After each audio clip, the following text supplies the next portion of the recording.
حضرت ابراہیم علیہ السلام جب پیدا ہوئے تو نمرود کا دور تھا، بت پرستی کا بڑا زور تھا۔ حضرت ابراہیم علیہ السلام ایک دن ان بت پرستوں سے فرمانے لگے کہ یہ تمہاری کیا حرکت ہے کہ تم ان مورتیوں کے آگے جھکے رہتے ہو؟ یہ تو پرستش یعنی پوجنے کے لائق نہیں ہے۔ پرستش یعنی پوجنے کے لائق صرف ایک ہے اور وہ اللہ ہے۔ وہ لوگ بولے، ہمارے تو باپ دادا بھی انہی مورتیوں کی پوجا کرتے چلے آئے ہیں، مگر آج تم ایک ایسے آدمی پیدا ہو گئے ہو جو ان کی پوجا سے روکنے لگے ہو۔ آپ نے فرمایا، تم اور تمہارے باپ دادا سب گمراہ ہیں۔ حق بات یہی ہے جو میں کہتا ہوں کہ تمہارا اور زمین آسمان سب کا رب وہ ہے جس نے ان سب کو پیدا فرمایا۔ سن لو، میں خدا کی قسم کھا کر کہتا ہوں کہ تمہارے ان بتوں کو میں سمجھ لوں گا۔ چنانچہ ایک دن جب کہ بت پرست یعنی بت کو پوجنے والے اپنے سالانہ میلے پر باہر جنگل میں گئے ہوئے تھے، حضرت ابراہیم علیہ السلام ان کے بت خانے میں تشریف لے گئے اور اپنے تیشا یعنی ہتھوڑے سے سارے بت توڑ ڈالے۔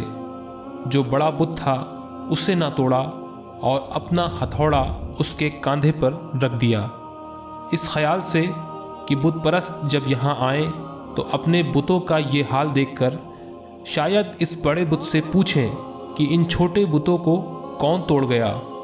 یہ ہتھوڑا تیرے کاندھوں پر کیوں رکھا ہے؟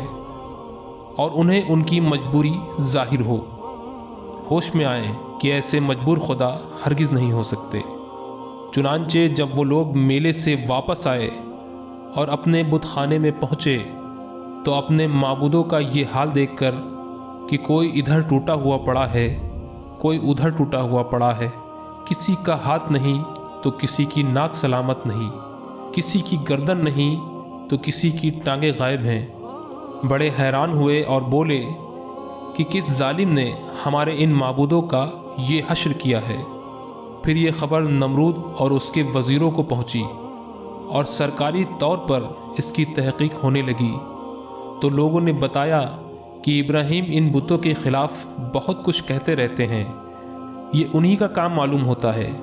چنانچہ حضرت ابراہیم علیہ السلام کو بلایا گیا اور آپ سے پوچھا گیا کہ اے ابراہیم، کیوں تم نے ہمارے خداؤں کے ساتھ یہ کام کیا ہے؟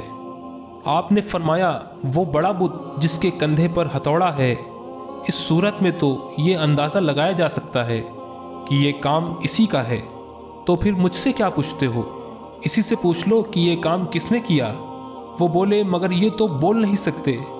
اس موقع پر حضرت ابراہیم علیہ السلام جلال میں آ گئے اور فرمایا، جب تم خود مانتے ہو کہ وہ بول تک نہیں سکتے تو پھر تھو ہے تم بے عقلوں پر اور ان بتوں پر جن کو تم اللہ کے سوا پوچھتے ہو۔ قرآن کریم پارہ نمبر 17 رکوع نمبر 5۔ اس واقعے سے ہمیں یہ معلوم ہوا کہ خدا کو چھوڑ کر بتوں کو پوجنا شرک ہے۔ قرآن میں جہاں من دون اللہ یعنی اللہ کے سوا کا لفظ آیا ہے وہاں یہی بت مراد ہیں، نہ کہ انبیاء و اولیاء۔ اس لیے حضرت ابراہیم علیہ السلام ان پر تھو فرما رہے ہیں۔ اگر ان سے مراد انبیاء و اولیاء ہوں تو حضرت ابراہیم علیہ السلام ایسا کیوں فرماتے؟